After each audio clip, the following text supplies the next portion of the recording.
Dear ones, I am Archangel Michael.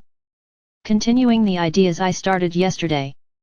Yesterday I spoke about positioning, where each of you can understand where you are on the road.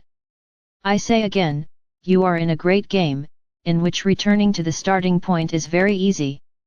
But as you observe each other and take more care not to repeat mistakes, you will be able to move forward. The most that happens is going back to the beginning of that level, that's all. So today I'm going to talk about another subject, which I've been trying to talk about for a long time. Which is all about forgiveness. Many will say, this issue again. That's right, my brothers, but I don't know if you have noticed, which is the subject that I have insisted on the most, and many continue to have difficulty understanding what they have to do. So I will explain once again. Maybe this will be the last. Because actually repeating the same thing all the time is tiring, for those who are on the right path, and I stop applying other ideas.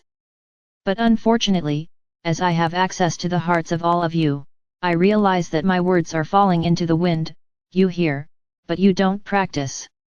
So today I'm going to try to explain it in more depth, so that you can understand how it all works. First, to start this subject, I need to explain, comment again on frequency. Let's say that the most classic example that I can tell you is the clock's pendulum. It swings at a certain frequency, so many pendulums, so many movements for a certain time. So take this concept as a basis. Everything in the entire universe has frequency, because everything is composed of the smallest particle in the universe, which comes together within the consciousness of divine wisdom to form the material things that you have, including yourself. So everything that exists in the universe, each thing has a frequency.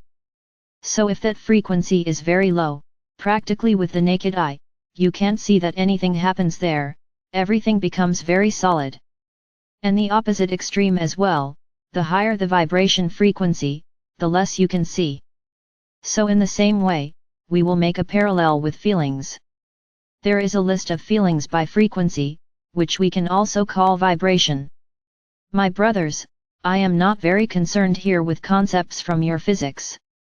I make whatever analogy I want, so that the vast majority can understand.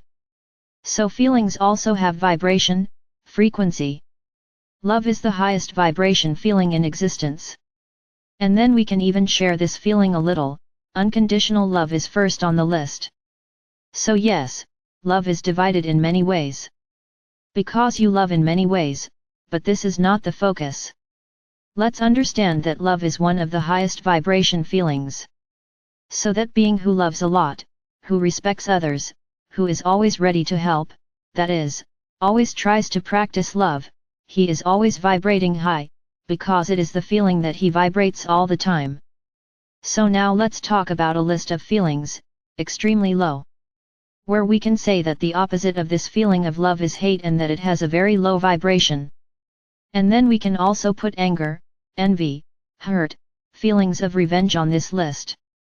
All the feelings that are similar to those I mentioned, they all have very low vibration.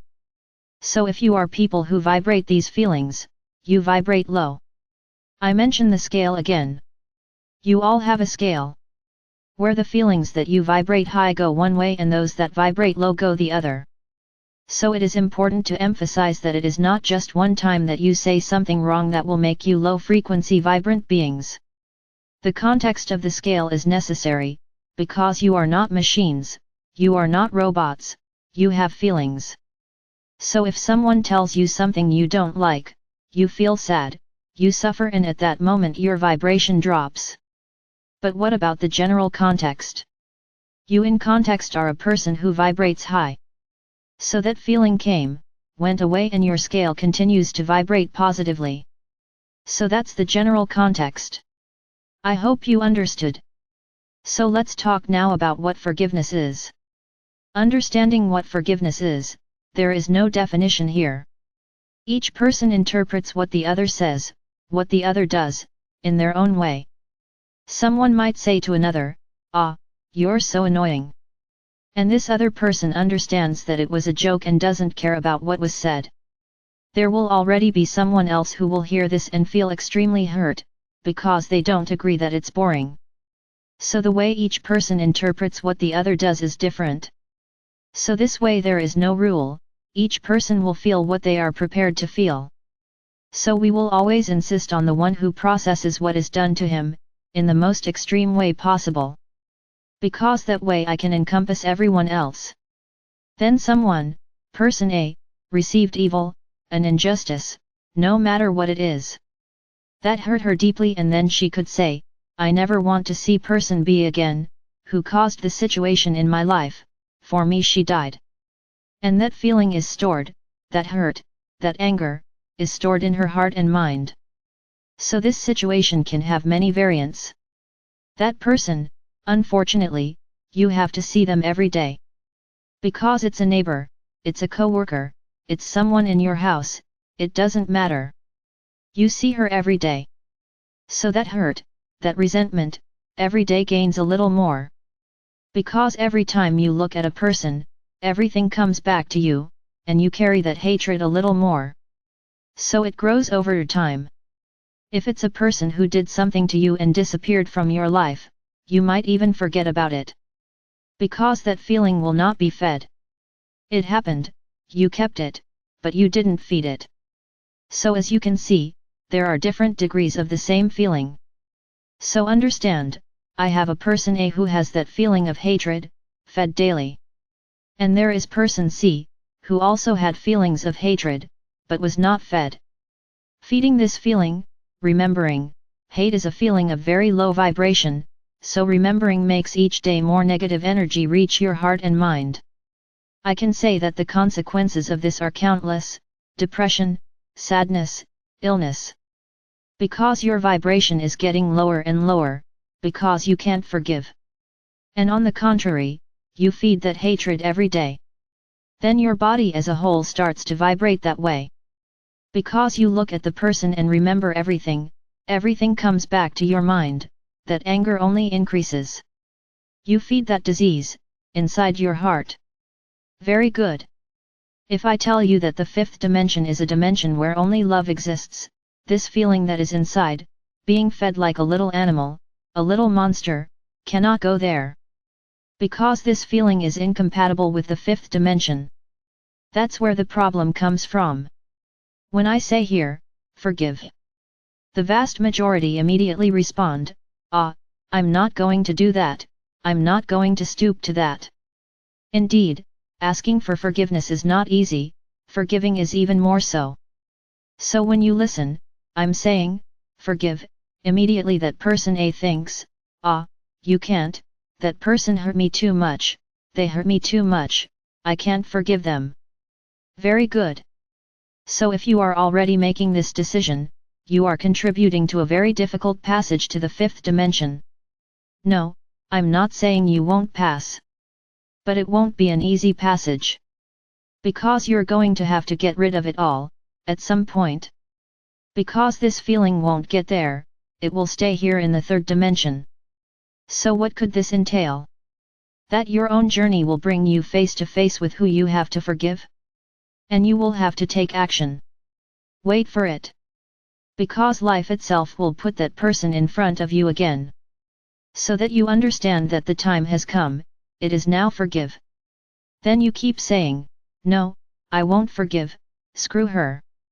A few more times it will come your way, until you understand that there is no way out, you will have to forgive. Now I'm just saying here, but the situations that life itself will put you in will not be good at all. It won't simply be bringing the person in front of you and saying, no, I don't forgive you, and the person leaves and leaves. Situations will become more and more interesting. But how so? Like this? I'm gonna explain. Your own walk will make you depend on that person for something. That's impossible. No, it's not impossible. Because that lesson, you didn't learn. Then the universe starts forcing you to learn. So that person will have to bring you something that you really want, but exactly because you haven't forgiven them, it won't reach you. Think about it this way, and if you keep insisting that you won't forgive, things will get more and more difficult for you, not for her. But she hurt me. I'm talking about you here, I'm not talking about her. I'm not talking about her, I'm talking about you. I always have to stop at one side of the story, and for now I'm here. You were the one hurt, the injured one. So more and more, you will find yourself close to that person. And for some reason, you're going to have to forgive her. There are n ways for the universe to do this. So my brothers, take the chance today. Because each time, the situation will become more difficult for you. Because not forgiving is not loving. You are saying no to unconditional love. Have you ever stopped to think about what unconditional love is? It's simply loving. No matter what that person did to you, you love them. This is unconditional love. I understand that for you here. It is still very complicated to apply this love. But at least don't be angry, don't harbor, don't feed that feeling inside you. Because the moment you forgive, the feeling explodes. As long as the forgiveness is from the heart. In this case that I'm pointing out would be the following: you would forgive, and the next day you saw that person, you simply wouldn't feel anything. On the contrary, you say, wow! How light I am! Let each of us follow our own path. Okay, you didn't feel any feelings of low vibration towards that person anymore. Then yes, your negative scale starts to have a different weight.